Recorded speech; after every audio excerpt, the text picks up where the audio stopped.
아주 오래된 역사책에 적힌 단 하나의 지명이 있습니다.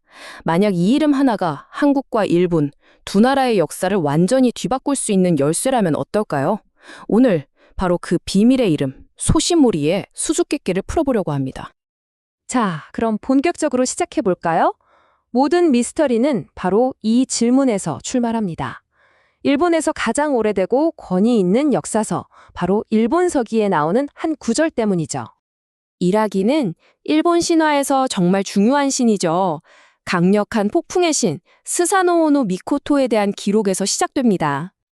이 기록 정말 명확하지 않나요? 스사노오가 일본 땅에 정착하기 전에 지구에 내디딘 첫 발걸음이 바로 한반도의 신라 땅이었다는 겁니다. 그러니까요. 핵심 질문은 바로 이겁니다. 대체 소시모리가 무슨 뜻이고 거기가 어디였을까요? 이 이름의 의미에 모든 비밀이 숨겨져 있습니다. 사실 오랫동안 이 질문에 대한 거의 정설처럼 굳어진 이론이 하나 있었어요. 그런데 이게 단순한 학문적인 호기심에서 나온 해석이 아니었다는 게 문제죠.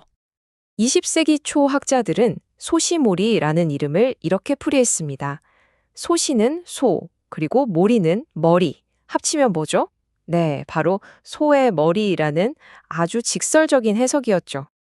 이 소머리라는 해석이 그냥 해석으로만 그친 게 아닙니다. 한국의 특정 지역을 딱 지목하게 되는데요. 바로 춘천에 있는 우두산. 한자로 쓰면 소우, 머리두. 말 그대로 소머리 산이거든요. 여기서부터 역사가 아주 복잡한 방향으로 흘러가기 시작합니다. 일제강점기 시절 일본은 이 소시모리 이야기를 자신들의 식민 지배를 정당화하는 이데올로기, 바로 내선일체를 선전하는 데 아주 유용하게 사용했습니다.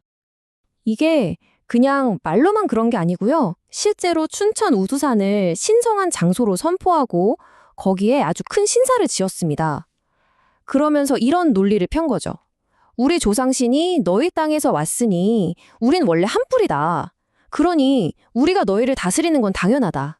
보세요. 신화가 어떻게 정치적 도구가 되는지를 보여주는 완벽한 예시입니다. 그런데 말이죠. 여기서 정말 흥미로운 반전이 시작됩니다. 만약에 소시가 소가 아니었다면요?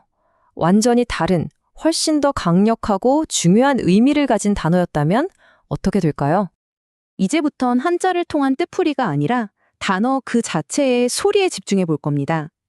그 소리 안에 진짜 비밀이 숨어 있었거든요. 새로운 언어학적 가설에 따르면 소시는 솟다라는 우리말 동사에서 왔다고 봅니다. 솟다가 활용되면 소사, 즉 소사가 되죠. 그리고 우리말에선 주체를 강조할 때 아 발음이 종종 이로 바뀌거든요. 그래서 소사가 소시가 되었다는 겁니다. 소랑은 아무 상관이 없었던 거죠. 자, 그럼 소시모리는 뭐가 될까요? 바로 솟은 머리가 됩니다. 우뚝 솟은 우두머리라는 뜻이죠. 갑자기 단순한 지명에서 위대한 지도자, 최고의 어른이라는 강력한 칭호로 의미가 완전히 바뀌어버립니다. 스사노오가 솟아오른 자라면 이 칭호는 우리를 고대사의 또 다른 엄청난 인물에게로 이끌게 됩니다. 특히 뿔을 가진 강력한 존재 말이죠. 네, 바로 치우입니다. 전쟁의 신으로 불리는 동이족의 조상으로 여겨지는 바로 그 강력한 신이죠.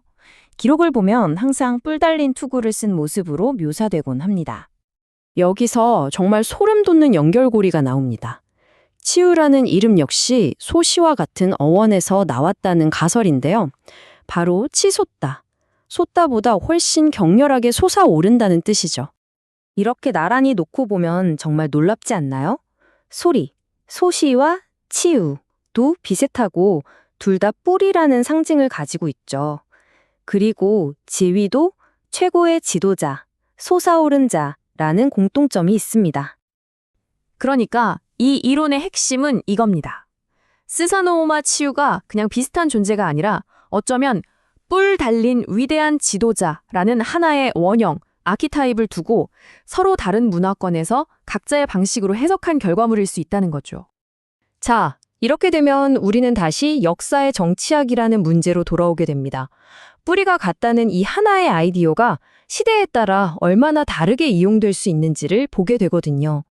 이게 정말 아이러니한 지점입니다. 일제강점기에는 우리 조상이 너희 땅에서 왔으니 우린 하나다 라면서 식민 지배를 정당화했죠. 그런데 지금은 어떻습니까? 오히려 고대의 일본이 한반도 남부를 지배했다는 임나 일본부설 같은 걸 주장하잖아요. 공유가 아니라 지배의 역사를 내세우는 완전히 상반된 이야기를 하고 있는 겁니다. 결국 따지고 보면 스사노오의 또 다른 이름인 고즈텐노, 즉 소머리 천왕이라는 이름조차도 결국 솟아오른 뿔을 가진 위대한 지도자라는 한반도의 원형을 가리키는 흔적이라고 볼 수 있습니다. 모든 실마리가 하나로 모이는 것 같죠? 결국 우리는 이런 질문 앞에 서게 됩니다. 고대의 언어는 분명 연결의 이야기를 들려주는데 현대의 역사는 자꾸 갈등의 이야기를 만들어냅니다. 과연 이 두 개의 서사 중에서 우리는 어떤 이야기 속에서 더 깊은 진실을 발견해야 할까요? 이건 언어와 신화, 그리고 우리가 스스로의 역사를 어떻게 바라볼 것인가에 대한 마지막 질문입니다.